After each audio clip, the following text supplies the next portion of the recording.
السلام علیکم ګرانو کتونکو دین محمد مومن تاسو سره د پرایم ډیجیټل کهانی نه مخاطب یم. دا وخت زه په یکتوت شادباغ کې موجود یم. دلته یو ماډل کوڅه ده چې هغه د نورو کوڅو دپاره د نورو علاقو دپاره یو مثال دی او دا ماډل کوڅه چې کوم ده د دیزي یوت ایم پی ای او د پاکستان تحریک انصاف سرګرم کارکون داود خان چې دی هغه په خپل محنت سره جوړه کړې ده. دا راته ویل داود خانه چې تاله دا خیال څنګه درلو او دا شوق څنګه راوچت شو چې یاره زه داسې یو کوڅه جوړه کړم؟ یله خو زه ستاسو دواړو شکریا ادا کوم، تاسو راغلئ زما د کوڅې ویزټ هم وکړو او تاسو خو وکتل دا کوڅه څنګه جوړه شوې ده. دا داسې کار و چې دا کوڅه یو کال پهله ما جوړه کړې، تاسو هغه ټایم کې راغلي رپورټ هم باندې تیار کړی خو هغه بیا دلته ګیس کودیانو د وجه دا کوڅه لږه خرابه شوه، متاثره شوه، پیپ هم پکې واچول. دا بیا دا کوڅه ما بیا په خپل هغه باندې وردوله په خپو باندې او نن دا کوڅه ښه هغه ماحول یې جوړ کړلو او دا تاسو کتلی شئ ښه جوړه شوې ده. دې کې دومره بوټي تاسو کوم ځای نه راوړل؟ دا پی ډي اے ډیولپمنټ نه مې هغه کله منظور کړ د مینا خان په ترو باندې صوبایي وزیر بلدیات مینا خان هغې هله ارینج کړلو او به دا څومره گملې دلته لګېدلې دي؟ 50 گملې لګېدلې دي او کورونه څومره دي؟ تقریبا 15 کورونه دي. ډېره د اوبو سیستم یا د دې هغه پالنه څنګه کوئ؟ به دا د ماشومان هر ورځ ډیلی سار مازدیګر اوبه دې له ورکوي او خپله ماشومان جاړوګانې موغي هر یو شی خپله که محنت سره کوي چې موږ دا کوڅه ښه پاکه وساتو او د دې نور خلکو له دا اویرنس ورکو، شعور پکې راشي څنګه زموږ کوڅه په دې نورو علاقه کې هم داسې کوڅې جوړې شي.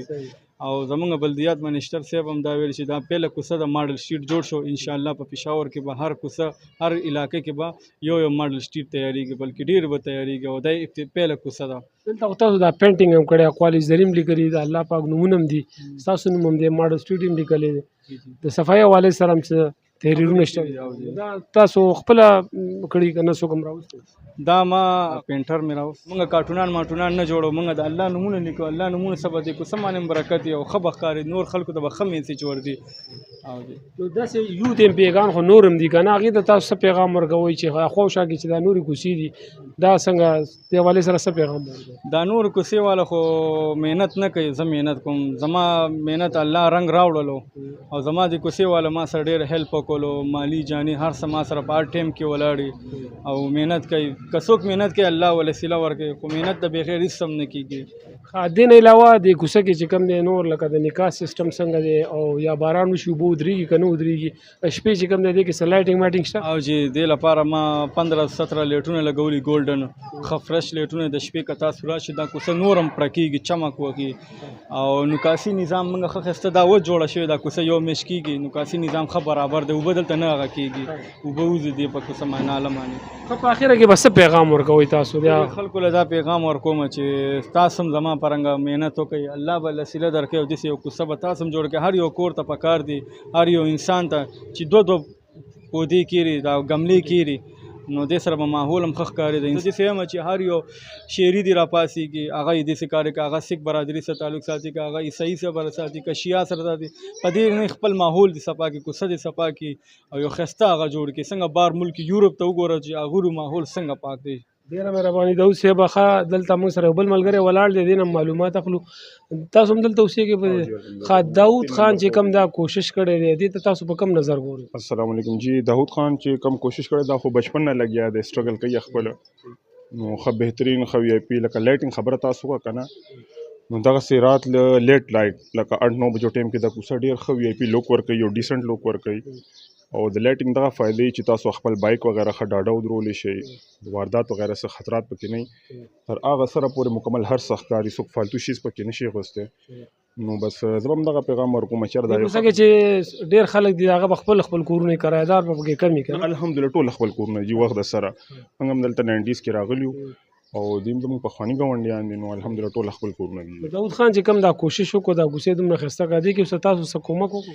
یاره بالکل مونږ خو هر قسم تعاون هم کوو، دی چې څرنګه وایي هغسې مونږ چلو چې یاره نن دغه معاملات دي، نن به دا کوو، نن دغه سړی را روان دی، نو موږ ورسره هر قسم کوپریټ کوو. جی څنګه دی وایي چې یاره ګند به دلته نه غورځوئ، دغسې به چلو، صفایي خیال به ساتو، بله ورځ ګرځېدلی دی کور په کور چې یاره دا بوټي لګېدلي دي، نو هر سړي ذمهواري ده چې اوبه به هم دوی له ورکوئ، ماشومان به منې کوئ چې لکه دوی خرابوي نه، نو بالکل تعاون ورسره کوئ. مهرباني جي. بالکل څنګه تاسو د ملګرو خبرې واورېدلې چې لکه صفایي چې کوم دی دا یو نیم ایمان دی او دې سره انسان ښایسته ښکاري، دې سره انسان پہچان کېږي.